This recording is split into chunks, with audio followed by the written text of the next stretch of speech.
All right, ladies and gentlemen, we have learned how to become Pope. We already have our spies inside of the Vatican as we speak. They are working their way up to becoming cardinals, and then one day one of them shall become the Pope.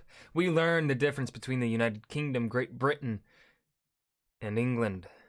Now we move on to learning how to become the British monarch.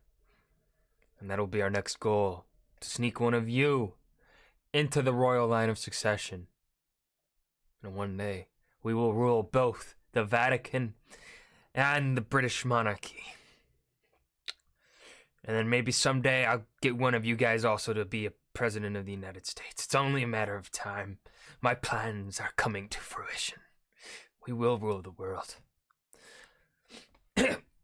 Anyways, hey guys, let's go ahead and learn how to become the British monarch. I'm fairly certain it's fairly simple. You just marry into the family and one of your kids will become in line to rule the throne, and then you kill all the other people that are in front of your child. I mean, you don't kill them. They meet surprised endings early in life that you had nothing to do with. Correct. Anyways, let's go ahead and just How to become hear the it. British monarch. Historically, the crown sat upon your head mostly because you had the biggest army. When you died, Correct. your eldest son kept control over that army and Incorrect. Kinda. Somewhat. If we're back in Anglo-Saxon times, what it was essentially the largest landowner would become king because he could give out land to certain members of the Witan being wise men. Those people are the ones that controlled the succession to the king, and they could also unelect a king whenever they saw fit, if they felt that the king was detrimental to the kingdom, or was essentially going against the rules of being a monarch. So the rules of being a monarch in Anglo-Saxon England is it was kind of very much a code of like honor and respect between monarch and vassal. So the monarch would hand out land to perhaps his most loyal subjects, and in exchange, those loyal subjects must return their support, must return loyal servitude, and also, if needed, they would raise their soldiers for him. They must be loyal, and if they failed to do any of those things and be loyal, the king had the capability. The king could take away strip them of their land if they failed to meet those duties. Now, of course, those same people could rebel against the king, and it was expected that his soldiers would then follow. This is honestly, I think this might be a new video idea explaining military obligations, vassal obligations, and kingly obligations in Anglo-Saxon England, because this is something very hard to explain. Anyways, yes, kind of, if you had the army, technically, yeah, you could become king whenever you fucking wanted if you had the army. and so the crown relocated to his head. Though, of course, someone with a bigger army could change the political landscape quite abruptly. Yeah. As time marched on and the world grew less violent, Percentage chance of death from swords, but it's never zero. Remember that. It's never zero. eventually in 1701, Parliament established a set of rules to transfer the crown from one head to another, hopefully with less turmoil than before. So here's how the 1701 Really, it wasn't until rules 1701. work. First, don't be Catholic. The British monarch Nah. is also the head of the Church of England, to which the Yeah. monarch must convert if not already. That was because they were incorporating Scotland at the time, who were heavily Catholic.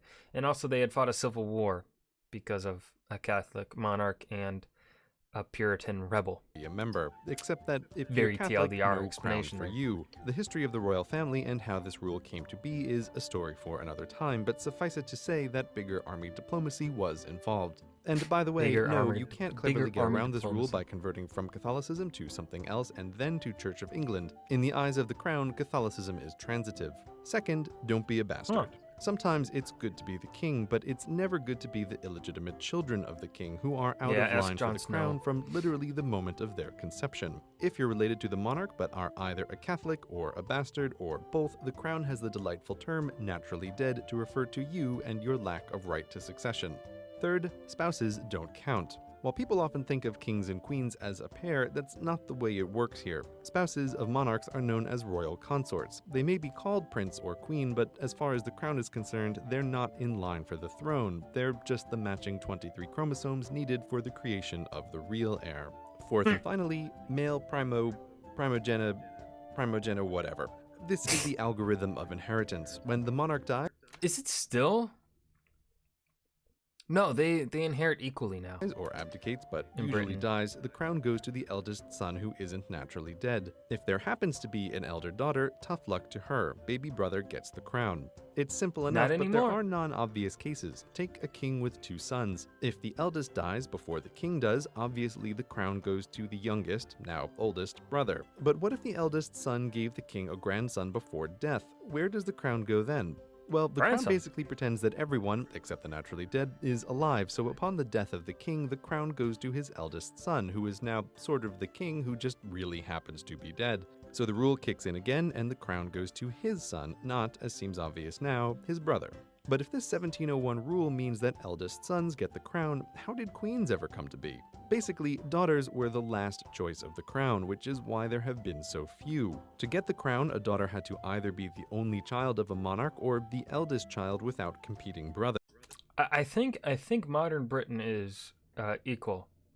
So I think sons and daughters inherit on equal rights now.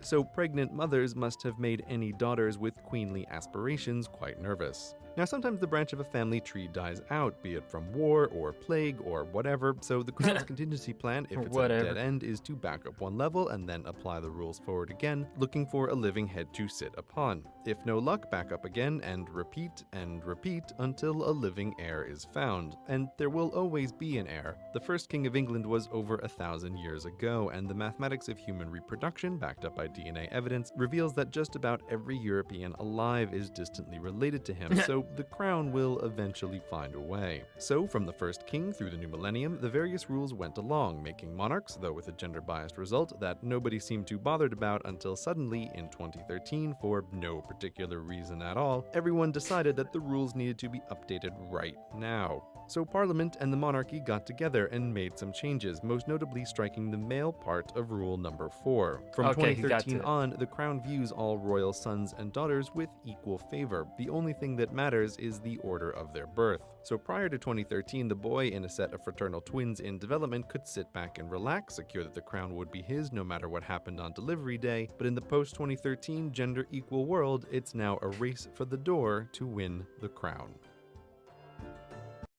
Oh. You didn't really tell me how I could become the British monarch. Suspicious. I think he fears my potential. I don't fucking know what I'm saying here at the end. Yeah, so that's how we can become, one of us can become the monarch of Britain. I think there's a good chance, ladies and gentlemen. I think there's a good chance. But that is going to be it for today. I hope you guys enjoyed. Remember to hit that like button and subscribe for more. Leave a suggestion down below for what you want to see me react to next, and I will see you guys in the next video. Peace.